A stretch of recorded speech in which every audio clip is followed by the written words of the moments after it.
Alexandre, quelle semaine on a vécu à la météo, sincèrement, là, pluie diluvienne. Et là, il y a eu toutes sortes de conséquences à ça au cours de la semaine. Glissement de terrain spectaculaire. Et encore une fois, au cours des dernières heures, principalement, je dirais, dans la région de Québec, mais aussi à Lévis, la météo s'est encore une fois déchaînée. Ouais, puis c'est ce qui était assez exceptionnel hier, c'est que c'est les 4 coins du Québec là, qui ont été touchés. Là. Il y avait des alertes d'orage, de veille d'orage hier, à peu près partout. Il n'y a aucun coin du Québec qui y a échappé. La Montérégie, par exemple, c'était beaucoup de vent, là, des rafales de vent là, qui ont été pointées là, à l'aéroport de Saint-Hubert. On a vu du 89 km/h qui a été enregistré et toutes les observations d'Environnement Canada ne sont pas encore sorties. Il y a des dizaines de milliers de foyers qui ont été privés d'électricité, là, comme on peut s'y attendre dans ces cas-ci, là, des fils qui ont dû être arrachés là, par les rafales. Et là, la pluie qui est tombée en fou. Capitale-Nationale, Chaudière-Appalaches, 75 mm de pluie en moins de 2 heures. Là. Tantôt, quand tu parlais d'un 30 mm en 15 minutes, là, on est dans ces eaux-là. Donc, ça a causé des crues soudaines. Il y a des images, comme on en a vu dans les 2 dernières semaines, mon Dieu, mais tellement de voitures empêtrées dans l'eau, des routes fermées, des fossés qui débordent, des rivières qui sortent de leur lit. Des sous-sols inondés. Des sous-sols inondés et des glissements de terrain aussi. Là. Puis on voit toutes sortes de témoignages là, que vous pouvez aller voir là, dans les pages de nos collègues de TVA Nouvelles et du journal qui sincèrement, là, ont eu la frousse de leur vie là, en voyant un glissement de terrain, c'est juste à côté de ta résidence, ta maison manque y passer, t'es même pas sûr si ça va tomber dans le trou. Non, c'est vraiment impressionnant là, ce que la nature peut faire lorsqu'elle se déchaîne.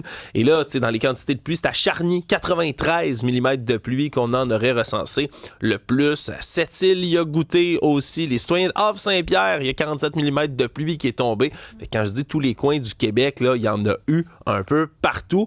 Donc, ça a causé, oui, des dégâts à cause de l'eau, mais aussi à cause du feu, parce qu'il y a un incendie qui aurait été allumé vraisemblablement avec la foudre à Saint-Ours et qui a détruit malheureusement une église patrimoniale du 19e siècle qui avait été tout juste restaurée en 2021 après une campagne de financement de la communauté. Vraiment là, quelque chose de complètement tragique alors qu'on voit les images là, des flammes qui embrasent là, l'église à ce moment-là. Puis c'est ce qui est spécial, hein? La foudre est tombée, là, on dit du côté du maire de la municipalité, qu'il y a comme 3 éclairs qui sont tombés de manière successive puis qui ont commencé à brûler puis à ravager la nef de cette église-là. Puis c'est parce qu'il pleuvait plus à ce moment-là. C'est ça qui est exceptionnel avec ce qu'on a vu hier, c'est qu'il y avait des épisodes de pluie, orage violent. 20 minutes plus tard, c'était terminé, gros soleil, puis ça reprenait 1 heure après. Et là, ben, c'est ce qui fait que, malheureusement, les pompiers ont dû travailler à pied d'œuvre. Il y a tous les services d'incendie des autres municipalités autour qui sont venus aussi prêter main forte parce qu'il pleuvait plus dessus. Il a vraiment fallu arroser le bâtiment qui, malheureusement, là, semble assez ravagé. On va évaluer les dégâts aujourd'hui parce qu'en plus, il y avait des œuvres d'art à l'intérieur. Vraiment triste pour la municipalité. Bien des gens là, qui étaient émus de voir ça aujourd'hui. Ouais. Est-ce que ce sera un peu le genre d'été qui nous attend? Est-ce que ce sera la nouvelle norme un peu au cours des prochaines années? Une chose est sûre, tu sais, de plus en plus aussi les municipalités doivent se préparer à faire face à ce genre de phénomènes météo violents-là, que ce soit des inondations. Tu sais, cette semaine, on parlait beaucoup des fameux parcs éponges qui venaient un petit peu... aussi pallier à la capacité du réseau en ce qui concerne les fortes pluies, là, un peu partout. Souvent, à bien des endroits, c'est impossible là, pour les réseaux d'aqueducs, les réseaux municipaux d'accueillir tout ça. Alors, c'est clair que plus que jamais, là, cette semaine, moi, ce que je retiens, là, c'est que l'actualité aura mis à l'avant-plan ces enjeux environnementaux. Là. Bon, début des vacances de la construction, il y a 200 000 travailleurs qui partent en vacances aujourd'hui avec des chèques quand même de 646 millions de dollars, chèques de vacances dans le monde de la construction. C'est assez stable.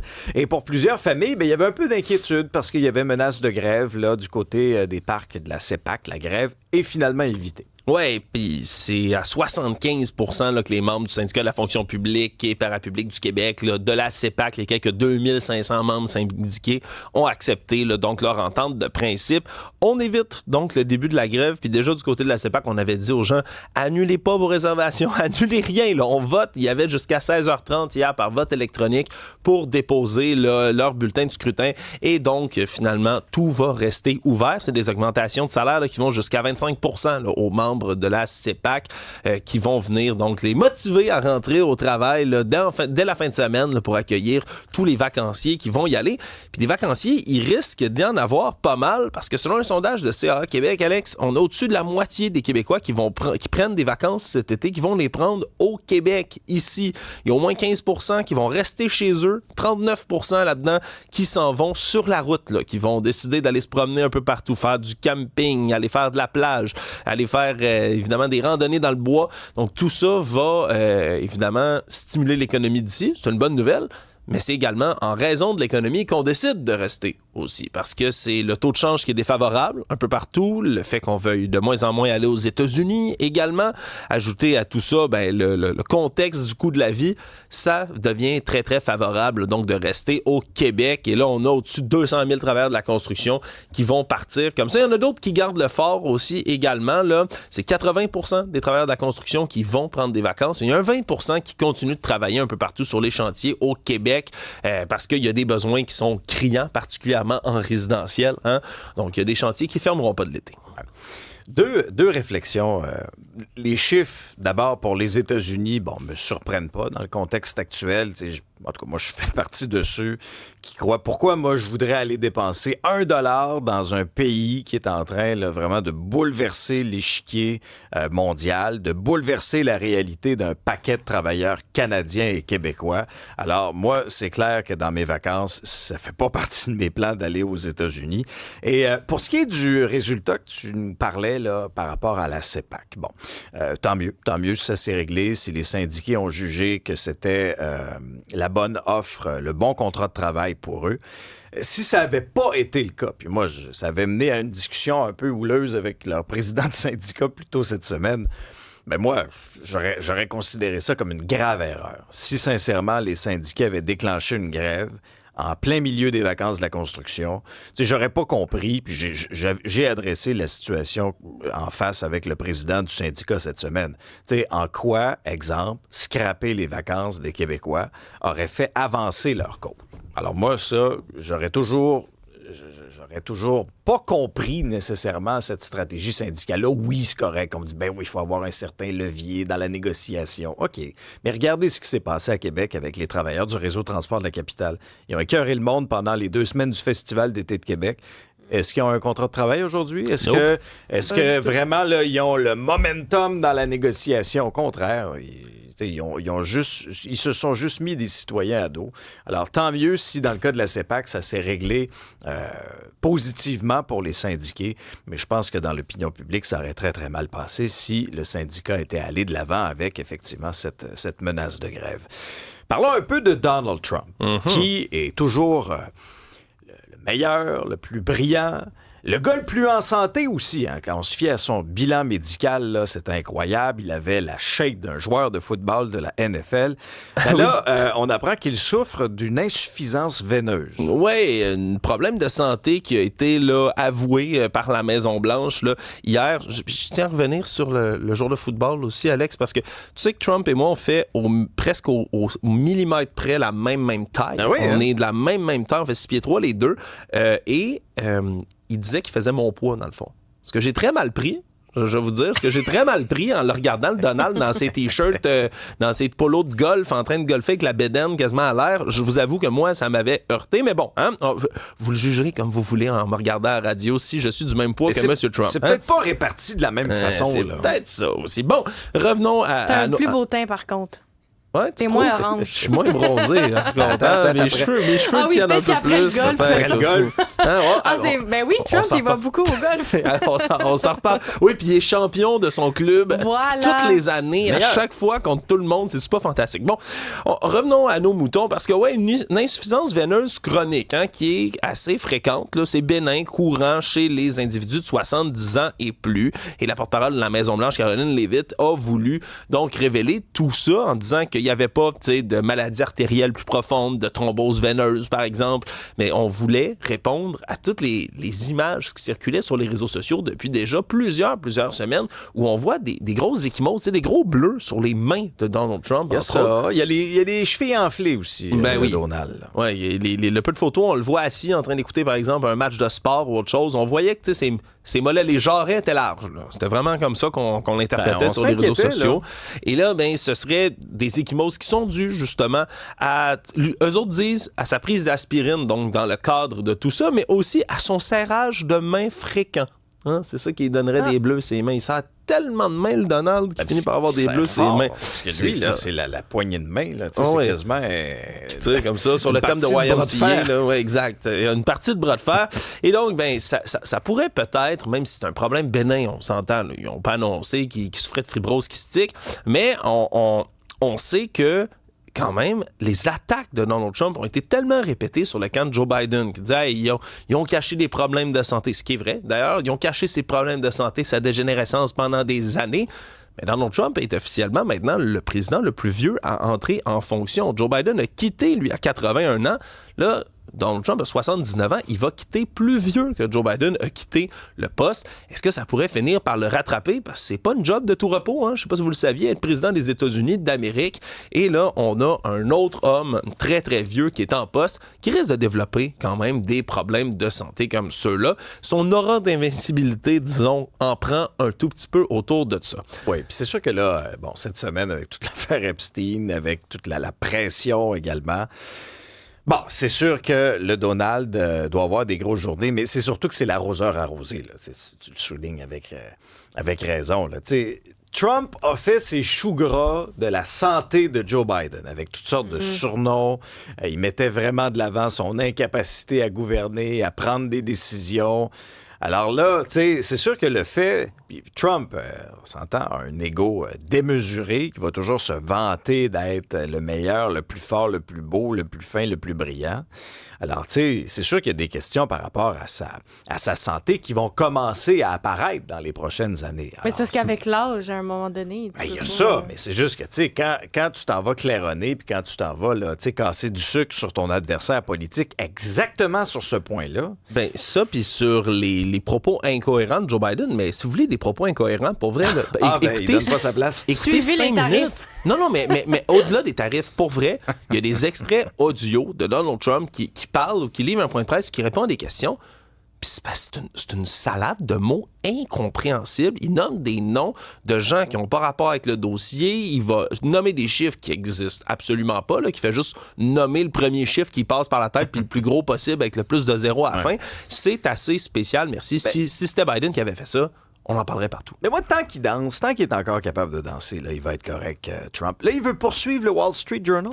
Ouais, ça, c'est une autre histoire, parce que le Wall Street Journal a sorti hier un dossier comme quoi il y a une lettre qu'il aurait adressée Donald Trump à qui? Jeffrey Epstein en 2003. Et là, la lettre en question n'a pas été comme publiée directement par le Wall Street Journal, mais ils disent là, qu'ils ont vu une lettre dans un livre d'or qui était destiné à Jeffrey Epstein en 2003. Il avait 50 ans et sa compagne, qui est désormais une détenue pour 20 ans, Ghislaine Maxwell, aurait sollicité une bonne dizaine de ses proches pour lui écrire comme des petits messages de bonne fête là-dedans.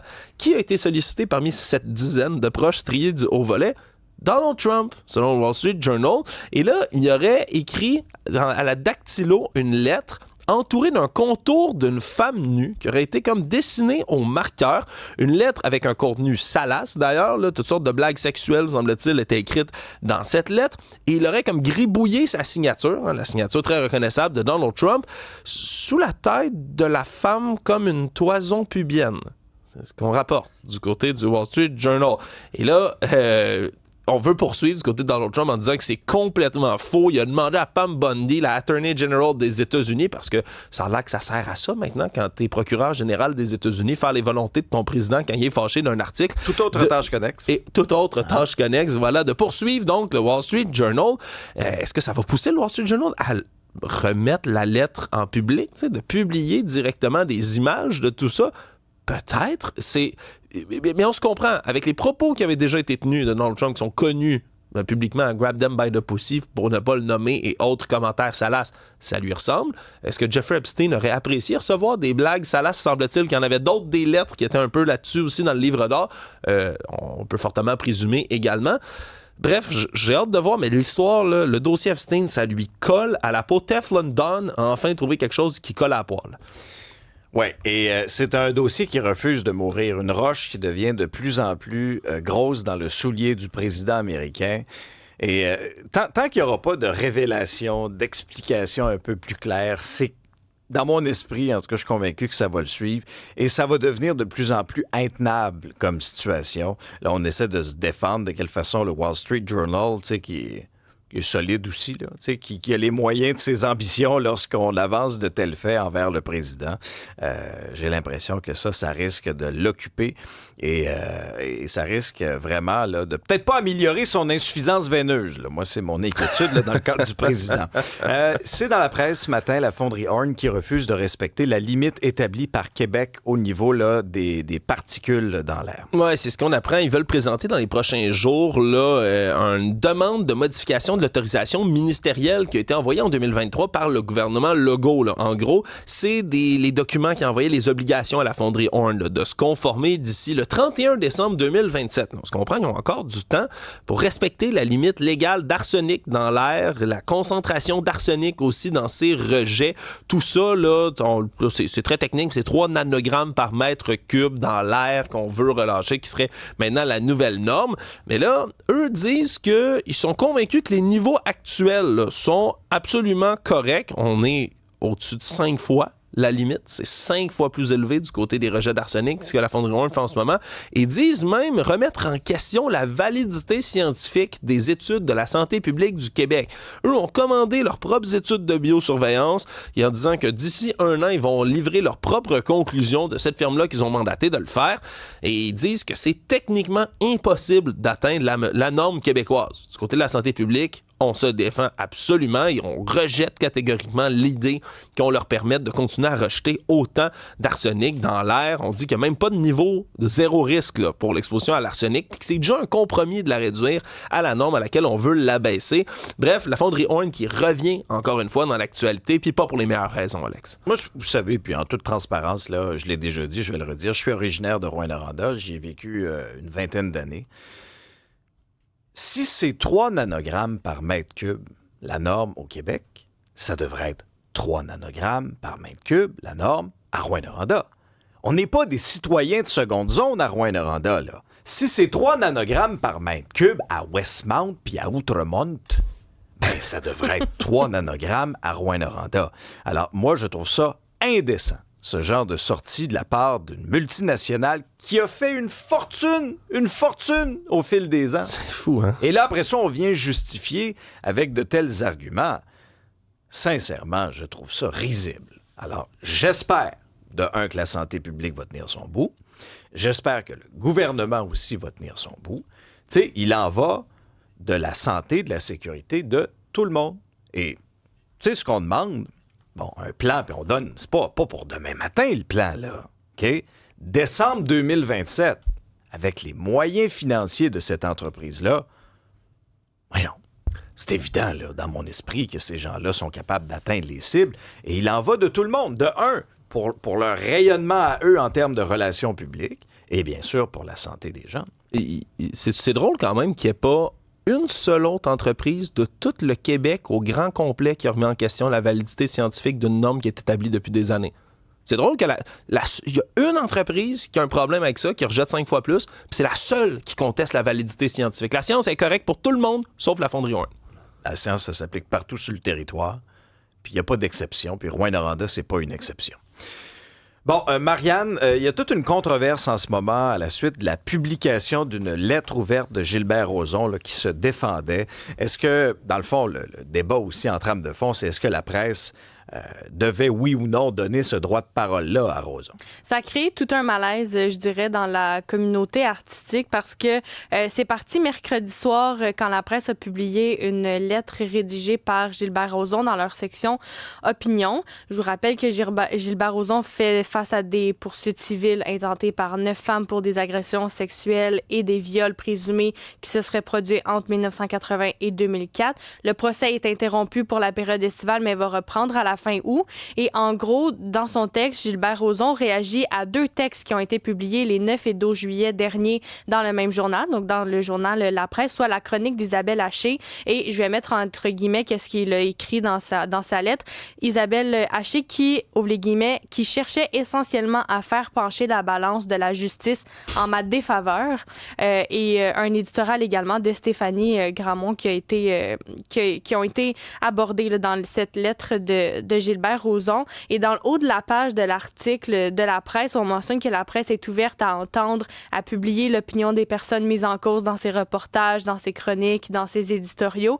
Et il y a plusieurs personnalités québécoises qui ont exprimé leur indignation, leur désaccord sur les réseaux sociaux face à la décision de la presse d'avoir accordé une tribune à Gilbert Rozon pour qu'il puisse répondre à 2 textes récemment publiés à son sujet concernant son procès, notamment Jean-Nicolas Véraud sur Instagram qui dit « C'est honteux qu'on accorde une tribune à cet être immonde ». Dans les commentaires de la publication de Jean-Nicolas Véraud, il y a le comédien Guillaume Cyr également qui a manifesté son accord avec le comédien. Dans les stories Instagram de l'humoriste Virginie Fortin, elle a jugé la décision de la presse pas très fort. Et il y a plusieurs autres célébrités qui ont relayé en critiquant cette situation-là. Il y a aussi l'humoriste et photographe Alexandre Champagne qui lui a fait part de son opinion dans ses stories Instagram. Donc vraiment, ça fait le tour de la communauté artistique. Je ressens beaucoup un malaise par rapport à ça. Et là, bien évidemment, il y a le débat qui entre en jeu de compte. Est-ce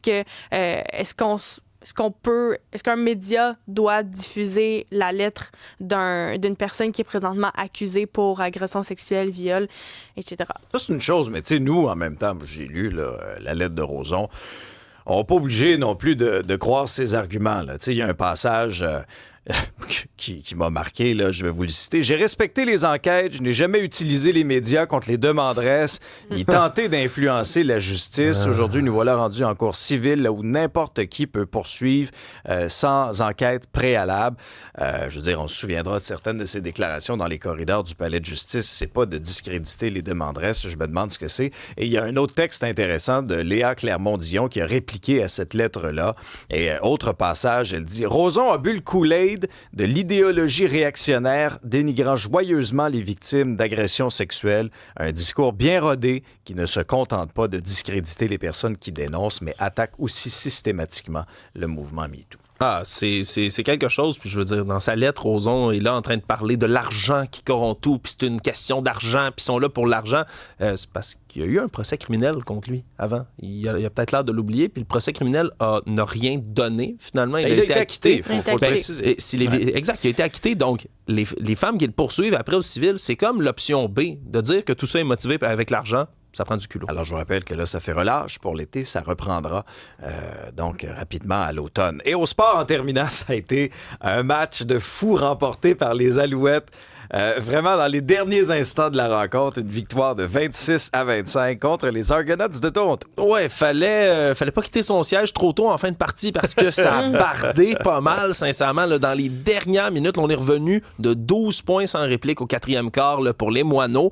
Et dans les toutes dernières minutes, là, Alexander lui-même, Davis Alexander, corps arrière de l'équipe, qui est parti dans une course puis qui a réussi là, à faire le dernier touché qui a fait la différence puis qui portait le score justement à 26-25. En plus, c'était inquiétant. Il semblait se blesser, là, lui qui a une blessure à la cuisse récurrente qui avait fait rater quelques matchs. Les seuls matchs, d'ailleurs, que les Alouettes ont perdus, c'était en son absence parce que lui, avec cette victoire, devient à égalité avec un record dans le circuit, égaliser la marque qui était établie dans les années 90 par Danny McManus de commencer là, 8-0 s'affiche. Il a 8 victoires, 0 défaites, toujours invaincu depuis qu'il est corps arrière. C'est assez impressionnant, merci. Puis dans les derniers instants du match, là, c'est la défense des Alouettes là, qui s'est levée avec une énorme interception, des gros jeux. Là, vraiment, c'était toute une partie pour les Moineaux qui ont une très belle saison de football devant eux. Ça nous permet de rêver aux plus grands honneurs peut-être cette saison. Ben oui, les Alouettes qui, grâce à cette victoire-là, sont toujours premiers. Moi, c'était ma première expérience de match des Alouettes à domicile. J'ai adoré ça. On a fait une petite sortie d'équipe avec la gang de TVA, avec la gang de Salut Bonjour. C'était vraiment extraordinaire. Tu sais, les belles soirées d'été, là, du football comme ça. Et en plus, un match aussi spectaculaire. On peut pas demander mieux.